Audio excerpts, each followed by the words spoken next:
আল্লাহ তুমি সাক্ষী থাকো, আমরা তোমার কোরআনের ভিত্তিতে একটা ইনসাফের মানবিক বাংলাদেশ চাই, যেখানে মানুষ সবাইকে সম্মান করবে, ভালোবাসবে। এই বাংলাদেশটা আল্লাহ তুমি আমাদেরকে দান করো। হে তরুণ যুবকেরা, জেগে উঠো। যেই সমাজের তরুণরা জেগে উঠে, সেই সমাজকে আল্লাহ বদলায় দেন।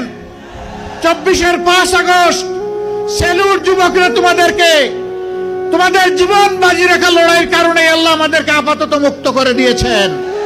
চিরমুক্তির জন্য এবার জেগে উঠো, এবার শপথ নাও, আমরা বাংলাদেশকে কোরআনের আলোকে গড়বই গড়ব ইনশাআল্লাহ।